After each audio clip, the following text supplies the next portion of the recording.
Bueno, vamos a arrancar hoy 11 en punto. Estamos tocando un tema muy delicado que nos quedó pendiente la semana pasada.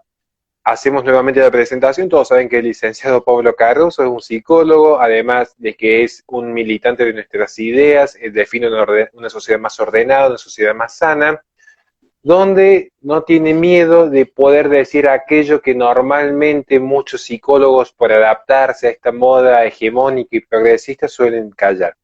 Así que, así como la vez pasada tuvimos una hora de aprendizaje con él donde pudimos dialogar en torno a lo que es el globalismo y cómo la psicología se encuentra un tanto afectada por esta situación de encierro, por esta situación de políticas exteriores que empiezan a manipular y controlar a las masas, hoy vamos a tocar un tema mucho más específico. Hoy vamos a estar dialogando sobre la ideología de género y en un aspecto muy delicado, así que bueno, le pedimos una suerte de prudencia y respeto a los que nos estén escuchando, tanto en el vivo como después cuando subamos esto, porque vamos a tocar un tema específico dentro de la ideología de género, que es el tema de la minoridad. Porque bien sabemos, y esto es una cuestión histórica, la política, en términos políticos, siempre se ha nutrido de los más niños, porque es cuando se está desarrollando la identidad. Entonces, claramente que forjar una determinada identidad con un sesgo ideológico es más fácil cuando la persona está descubriendo el mundo que cuando ya es adulta y ya ha forjado una serie de axiomas, credos y valores que incluso está dispuesto a perder su propia vida antes que claudicar en ello. Claramente que hay un intento por cooptar la mente en sus etapas más fértiles, en la etapa más virgen en cuanto a mentalidad que posee el ser humano.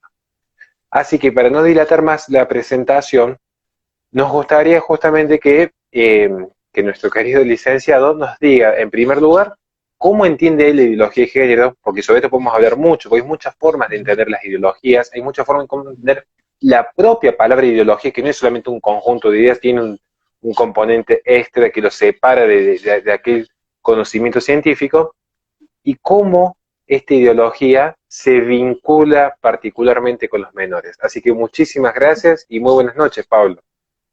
Buenas noches, Horacio, nuevamente. Bueno, gracias por tenerme el espacio de estar de nuevo con vos, tanto como la semana pasada. Y sí, tocando un tema que es puntualmente sensible, sobre todo en este tiempo, y es importante que se puedan escuchar, ¿no? Todas las campanas.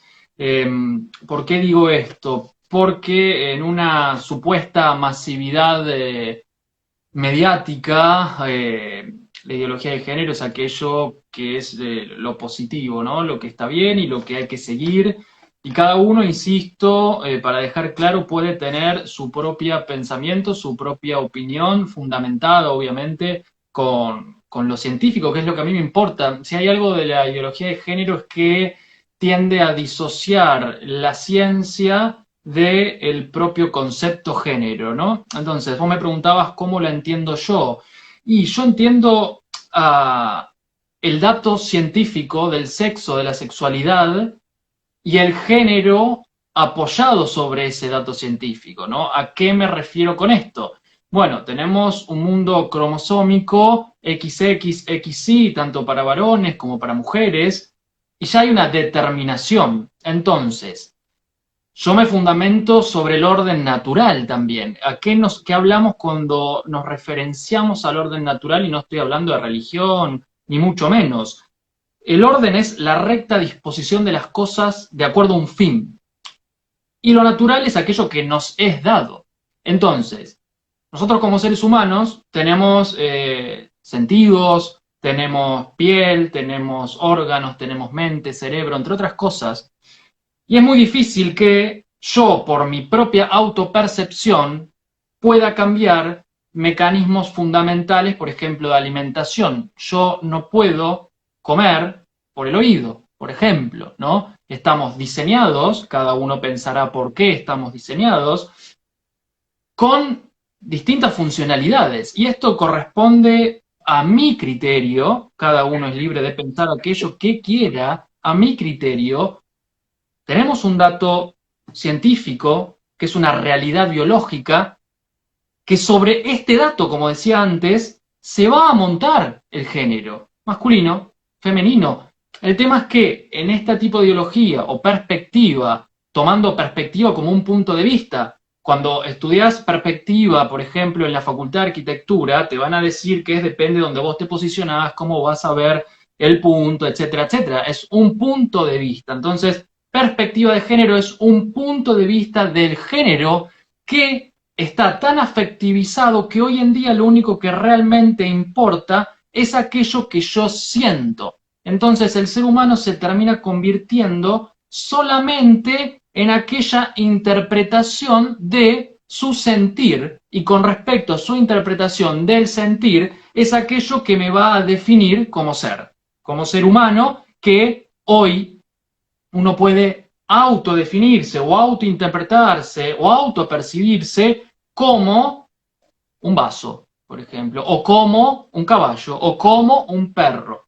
¿Dónde queda la individualidad humana? ¿Dónde queda el dato científico? ¿Y por qué se termina llegando a una ruptura de la sexualidad como dato científico y el género, tomando al género en una decisión de solamente un componente cultural, ¿no? Entonces, como decía Money, que es el creador de la ideología de género, sos lo que sentís, sos aquello en lo que vos te autopercibís.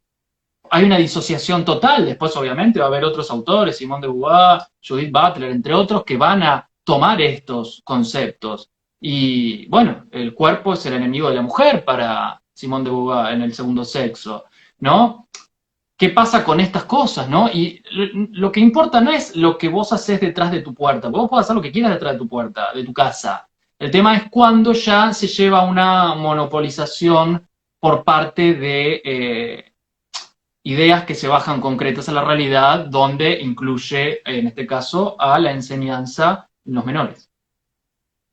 Y en ese punto, antes de proseguir con la cuestión de la ideología de género, a quienes nos estén escuchando, es prudente considerar que las políticas, o más que las políticas, la concepción filosófica en torno a la percepción no es un patrimonio exclusivo del feminismo. En todo caso, el feminismo es una expresión de este patrimonio cultural, porque, y tal como pudimos dialogar días pasados en torno a las políticas de Black Lives Matter, que si lo queremos traer a una cuestión más local, lo podemos aplicar a las luchas con la nación araucana, o como podría ser las luchas de ciertos lobbies. Esto ya es un fenómeno que se viene derivando de Descartes en adelante, porque básicamente cuando se hace un quiebre con la dimensión teológica y la dimensión objetiva de la moral y la naturaleza, cuando se empieza a plantear el pienso, por lo tanto existo, se empieza a dudar del mundo externo y la única concepción real que pasa a ser la propia idea. Entonces hay un siglo o dos siglos en realidad de ilustración donde dice, bueno, hay como un retorno a esta idea platónica, es decir, lo que está afuera es imperfecto, pero ¿qué es perfecto? Bueno, todos los triángulos que están diseñados en el mundo externo son imperfectos y yo no los puedo conocer. Pero la idea de triangularidad, que es lo que diría Platón, estoy haciendo un ejemplo bastante burdo, pero creo que se entiende, como está dentro de mi mente, esa idea eterna, es abstracta, es perfecta, porque la verdad nunca va a cambiar. Las ideas no van a cambiar porque una vez que se descubrieron, ya funcionan. Lo que está en el mundo se puede dudar. Pero ¿cuál fue el riesgo de este pensamiento y este retorno a esta suerte de pensamiento platónico? Que a la postre también se empezó a dudar del propio pensamiento. Lo que para muchos es en el burdo relativismo, ya hemos claro que no es tan así, el relativismo es otro fenómeno que también se puede analizar. Lo que sucede es que si yo dudo del pensamiento, ¿qué es lo real? Porque para Lacan, por ejemplo, nunca se accede al campo real, siempre nos quedamos en el campo simbólico. ¿Qué es lo real entonces? ¿Qué es lo que no se puede engañar? El sentimiento. El sentimiento es la expresión humana más natural por sí misma. Quien siente dolor podrá dudar si es de millones de cosas, pero el dolor lo está sintiendo. Ahí es donde se empieza a afianzar estas políticas o estas corrientes filosóficas postmodernas, donde lo que importa es la percepción. Desde un descendiente de europeos que se autopercibió mapuche, hasta hombres que se autoperciben mujeres, hasta gente que percibe que un perro equivale a un hijo. Y en ese sentido no queremos nosotros decir, ustedes deben ser tal cosa, sino estamos describiendo un fenómeno cultural que sucede al día de hoy. La ideología de género es en esencia una expresión más de estas corrientes posmodernas. Al respecto, ¿qué visión tenés vos, Pablo, en torno a las identidades y cómo la ideología de género termina cooptando la identidad individual para convertir en esencia a las mujeres, pero en muchos hoy por hoy ya casi que es un fenómeno global, a las personas en simples elementos de un colectivo bastante totalitario, dicho sea de paso? Sí, para agregar algo más a los datos muy precisos que vos traías, también podemos remontarnos a la antropología gnóstica, ¿no? En esta separación de lo material y lo inmaterial, donde supuestamente lo único que vale es aquello inmaterial y el cuerpo como vehículo de. Entonces, como el cuerpo puede ser un vehículo de, ya no toma una sustancia importante y con él podemos hacer lo que quieras. Entonces, tu cuerpo no termina siendo tu verdadero yo, porque tu verdadero yo en realidad lo encarna tu intelecto, tu psiquis, la realidad material. Por eso también podemos, con las personas que tienen problemáticas, abortar, podemos matar, podemos hacer lo que querramos porque en realidad no están conforme a la idea y noción de persona. Esto es una antropología gnóstica. Y con respecto a lo que vos preguntabas, la identidad es algo que se conforma en los primeros años de vida, tiene que ver con los lazos estrechos que ese ser entabla con los más cercanos, ya sean con los padres, con los cuidadores primarios. Y la problemática en realidad acá radica en que hay un ser, un niño, que no tiene la capacidad de toma de decisión, pero que aparentemente, según este tipo de ideas, de ideologías o de perspectivas, aparentemente podría tener aquella capacidad de decisión para autopercibirse como lo que quiera percibirse, y el colectivo de padres debería hacer caso omiso a esa petición, ¿no? Debería, a ver, hay varios tratamientos que hoy científicamente, por ejemplo, están utilizándose. Uno, que es el intentar, cuando aparece la disforia de género, una inconformidad con el sexo asignado al sexo que uno trae, y un tratamiento es intentar volver a que el niño tome contacto y se familiarice con su propia piel, con lo que le es dado como el dato científico genético que veníamos hablando, una concordancia entre sexualidad y género. Hay otro tratamiento que es el de la espera atenta. Veamos y acompañemos, y si el niño quiere, puede hacer ese cambio, puede hacer esas operaciones, puede hacer eso, está dado. Y hay otro que es el modelo afirmativo. Si vos sentís que es eso, vamos por ese cambio. Como que no hay ningún tipo de cuestionamiento. Obviamente que desde lo científico, desde lo psíquico, por ejemplo, la Asociación Psicológica Americana no tiene un tratamiento, dice que carecen de información todavía para tener tratamientos acertados. Está aparentemente en estudio, pero los manuales diagnósticos se fueron cambiando, ¿no? Desde trastorno de identidad de género a disforia de género, a intentar, calculo que en algún momento esto sacarlo, y esto ya se entra en un tema político con respecto a las agendas y todas otras cuestiones que pueden estar por detrás.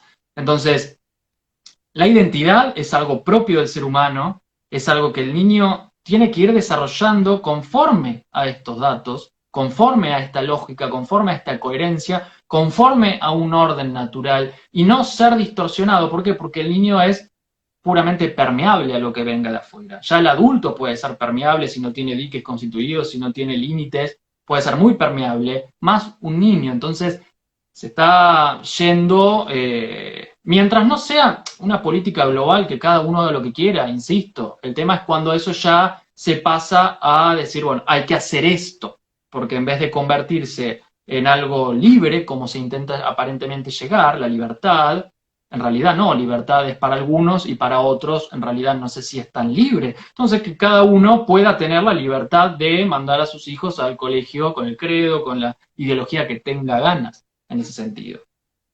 Sin salir de que esta ideología, desde mi punto de vista, atenta contra la evolución del ser humano, claramente. Totalmente de acuerdo. Ahí quisiera hacer una simple mención antes de pasar al siguiente tema.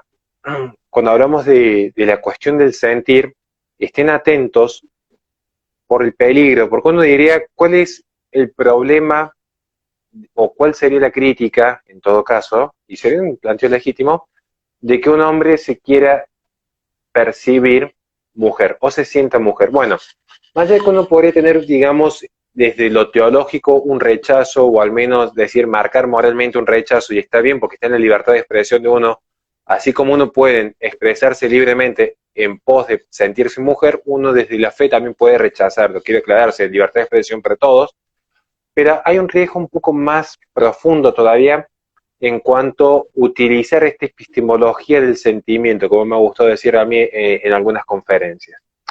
Porque si yo baso mi forma de conocimiento a partir de la percepción, casi que pareciera que no hay ningún impedimento en decir, bueno, si yo percibo que mi mascota es un hijo, por lo tanto mi mascota es un hijo. Casi que pareciera que no hay ningún daño a la sociedad. Pero ¿qué sucede cuando vamos a un debate público y nos dicen que en realidad esa vida humana, porque es vida, ya que no se puede ser y no ser a la vez, y es producto de la unión de dos humanos, en realidad no es persona porque no siente. Y si no generó la capacidad de sentir, por lo tanto, abortarlo está bien. Como decimos, nosotros buscamos las causas últimas y acá es donde entra nuestra preocupación, porque a la postre esta filosofía del sentir es mucho más que una crítica moral al hedonismo, que de hecho es la máxima expresión de un sentir netamente del placer. En efecto se termina dañando tercera. En efecto se daña el normal desarrollo de menores. Muchos habrán entrado al vivo y muchos van a estar esperando en YouTube que usemos esa palabra que empieza con P y termina con filia. Claramente que no lo vamos a decir por una cuestión obvia de censura. Yo recién quise ponerla en los comentarios e Instagram ya me la bloqueó, o sea que si este vivo se cae ya sabemos por qué lo que es, pero va de la mano. Muchas veces dicen, no, son cosas totalmente desconectadas, y de hecho no, porque de hecho, si el desarrollo madurativo y sexual de una persona tiene un tiempo normal, y de repente se empieza a hiperestimular la sexualidad de un niño desde temprana edad, un desfasaje en su psiquis va a haber. Eso es lo que va a explicar ahora justamente Pablo, pero quiero aclarar, cuando nosotros hacemos esta crítica de la hipersexualidad en temas de personas chicas de edad, digamos, para no usar más palabras, no nos referimos solamente a estas corrientes post-marxistas como Simone de Beauvoir, que abiertamente favoreció un partido con estas tendencias, o el relativismo más revolucionario que puede tomar Jeremy Firestone. Ojo, que ya desde mucho antes, en Occidente, particularmente en América del Norte, los desfiles de belleza, la sobreexposición en paños menores de algunas personas, ya daban estas tendencias a querer construir una identidad. Digo porque por ahí es muy vacío quedarse solo en la crítica digamos, al post-marxismo, cuando es un fenómeno propio de la posmodernidad, donde los adultos están infantilizados y los menores están viviendo una adultez muy temprana. Así que toda suya la palabra, querido licenciado. Eh, a ver, sí, los niños como los... A ver, mientras vos hablabas yo iba pensando, ¿no? Y también este tipo de perspectivas que se basa en el sentimiento como si fuera en un punto la verdad absoluta para poder materializar aquellas ideas. En realidad, a ver, Freud, que uno puede tener sus diferencias, puede coincidir, puede tener lo que sea, él hablaba de un principio de placer y un principio de realidad, ¿no? Un principio de placer está basado justamente en edades tempranas, donde lo que mueve al infante es el inconsciente, y el inconsciente lo que quiere es satisfacción pulsional, o sea, satisfacción rápida de aquello que quiere. Entonces, por ejemplo, yo niño, paso por el lado de un kiosco, quiero el chocolate, mamá, papá no lo compra, me largo a llorar porque quiero la gratificación inmediata de ese placer que me va a generar el chocolate. Sabemos que el chocolate, entre otras cosas, genera dopamina, genera placer. ¿Qué pasa cuando el ser humano va creciendo y desarrollándose, se empieza a suplantar el principio del placer por el principio de realidad? El principio de realidad tiene que ver más con una objetividad y no con eso que me mueve internamente, que quiero yo satisfacer justamente. Entonces yo puedo demorar la gratificación del placer que me generaba el chocolate porque en este momento no lo puedo comer por X o Y. Entonces, cuando vos hablabas del sentir como esa verdad, en realidad también podemos remontarnos como una regresión a ciertos estadios tempranos de la constitución del humano, ¿no? Del niño, que quiere justamente basar su vida en las satisfacciones consecuentes de ese placer. El crecimiento psicosexual de todos los seres humanos está dividido en distintas fases, eso es teórico, no tiene por qué todos saberlo, y tiene obviamente una maduración que va a ir yendo de los principales estadios tempranos. Los niños pueden utilizar el chupeteo del dedo, la satisfacción autoerótica a través de los labios, las distintas partes del cuerpo, y después eso va creciendo, llegando a la pubertad, se desarrolla la sexualidad, etcétera, etcétera. Pero el niño todavía no tiene la capacidad de la toma de decisiones. Su corteza prefrontal no está lo suficientemente desarrollada como para tomar toda la información del ambiente, poder procesarla y generar una respuesta acorde a esa realidad. Entonces, utilizar estas perspectivas como una manera de imposición en niños es peligroso. O sea, estoy cuidándome en todo lo que digo, ¿no? Pero es peligroso. Y hay que tener, No, como padres, tomar perspectiva de esto justamente. y justamente es peligroso tener que mencionarlo por lo que bien ha dicho el licenciado, y él lo sabe, el tema de que la presión es estatal, está dentro del colegio de psicólogos, las denuncias a flor de piel. Digo porque a veces cuando hablamos de la mera percepción, el ejemplo más burdo es cuando una mujer o un hombre, no queremos hacer una discriminación en ese sentido, pero cuando una persona se sintió acosada y, y a veces no existió tal acoso. A veces pasó, como me ha pasado recientemente a mí, que por el simple hecho de, ni siquiera fue ganar un debate, fue simplemente mostrar que tres feministas estaban equivocadas en sus acusaciones en mi contra, lejos de reconocer su error, amenazaron con acusarme de violador y de acosador. Cuando simplemente había sido una discusión pública, en un foro público, donde yo demostré que sus acusaciones eran insostenibles, y bueno, ¿qué hicieron? Retrucar y decir, ahora te vamos a acusar de violador y acosador. Bueno, ahí está el tema. Y capaz que lo hicieron malintencionadamente, pero quizás, y esto también es real, muchas veces pasa que hay personas que se sienten atacadas, se sienten violentadas, muchas veces se utiliza el concepto de violencia en base a lo que sintieron violencia. Digo esto porque tengo que tener presente que el tema del sentimiento puede jugar tanto a favor de fomentar la violencia, como también puede jugar a favor de invisibilizar la violencia. Por eso es esta pequeña introducción con el relato personal. Si nosotros estamos hablando de que lo que importa en la posmodernidad es la construcción a partir del sentir, bien, si una mujer siente que perder una discusión en Instagram equivale a sentirse violentada, se justifica sus inventos y sus denuncias. Pero acá yo le quiero dar el pie al licenciado.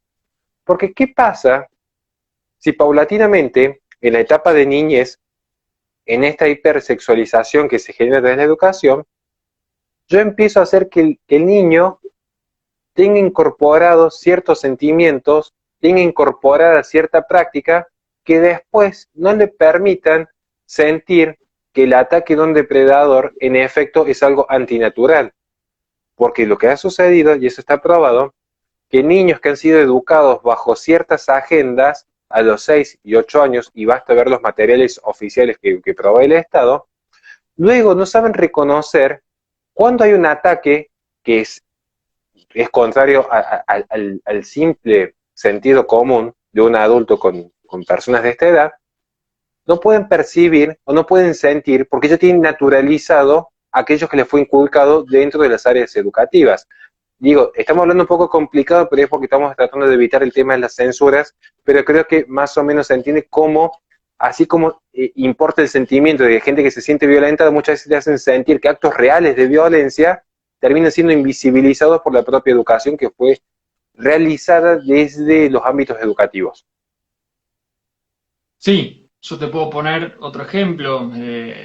Uno ve en la consulta en el área clínica, muchas veces te llegan personas con determinadas historias, ¿no? Todos tenemos historias de nuestras vidas, historias previas, Y aquellas personas que por ahí nacieron en un seno familiar donde la violencia era moneda corriente, donde quizás el niño veía a la madre o al padre hablarse de tal manera, o hasta también tener uso de la violencia física, ¿qué va a hacer? El niño aprende por lo que llama modelado, por la observación, ¿no? Entonces, observa que esa dinámica vincular es la correcta y no va a tener otras ideas porque su mundo está ahí adentro. Muy probablemente tome otras, vea que hay otras ideas o otras maneras en otro círculo de socialización secundaria, como puede ser la escuela, el club, etcétera. Pero cuando hablamos por ahí de personas que están en momentos de sus vidas o toda su vida ocurrió en un área vulnerable, en una zona vulnerable, aprende que eso es lo común y lo correcto. ¿Qué es lo esperable? Lo esperable es que esa persona, si nunca lo trabajó interiormente, vaya y tienda a repetirlo posteriormente con los vínculos que genere, porque es algo que yo aprendí de esa manera. Y encima lo aprendí de mis padres, que en etapas tempranas sabemos que está la idealización de esos padres, que después en la adolescencia va a haber una ruptura de la identidad donde se va el ser humano, ese adolescente, a tender a individuar con la oposición a aquellos que lo criaron. Entonces, con lo que vos estás diciendo es exactamente lo mismo. El niño es moldeable, es como si fuera una vasija que vos vas modelando, vas moldeando a tu gusto. Por eso el aprendizaje es clave, no como decía John Money, que solamente el género se constituye de cómo aprendiste. Porque hay un ejemplo claro de lo que tiene que ver con David Reimer, que por ahí conocen la historia, eran dos gemelos, uno David y el otro tenía, no me acuerdo el nombre, y uno había nacido con, lo habían hecho circuncidado y tuvo una infección, ¿no? Y tuvo un problema en sus genitales. La madre lo llevó de este psiquiatra neozelandés que vivía en Estados Unidos y les dijo que tenían que convertirlo en mujer, educarlo como mujer, convertirlo en mujer, porque tenía esa problemática genital. Y el otro hermano como hombre. Cuento largo, lo hacemos corto, en la pubertad sabemos lo que sucede, hormonas que empiezan a manifestarse, empezó a tener un conflicto, los padres le cuentan lo que había sucedido, años más tarde se suicida y se suicida el hermano también. Entonces, a lo que vamos es, lo que vos decías acerca de esta hipersexualización en la educación y tomar como natural lo que podría ser un presunto ataque, es exactamente el ejemplo que pongo cuando alguien nace en un seno familiar, un núcleo familiar con estas características, lo aprendes. Entonces, el niño es moldeable y puede no tener la, como hablaba antes, de la toma de decisiones y la posibilidad de la defensa, de ver qué es aquello bueno y qué es aquello malo, porque se hizo tal ensalada psíquica que ya no puedo diferenciar. No hay límites claros entre aquello que puede ser correcto e incorrecto, pero puede entrar la vara de la moral ahí también. Entonces, todos estos temas son muy finitos en el concepto que usás. Y ahí está la cuestión de fondo también vinculado al tema de la moral, porque dentro de esta agenda de ideología de género, una de las bases axiomáticas que posee es justamente la desnaturalización de aquella moral judeo-cristiana de herencia romana incluso dentro de la sociedad. De hecho, esta cuestión, ¿qué sucede? Y esto vamos a tratar de bajarlo un poco más de un lenguaje un poco más coloquial, digamos, pero ¿cuál es la crítica más común que se escucha por parte del espectro feminista cuando alguien se anima a cuestionar esto? Decir, bueno, es un pensamiento arcaico, es un pensamiento propio de los hombres, es un pensamiento machista que resiste.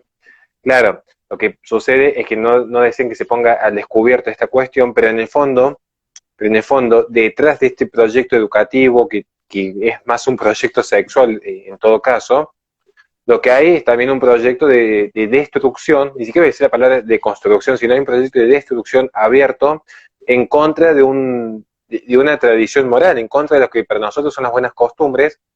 Ellos intentan fogonear esto.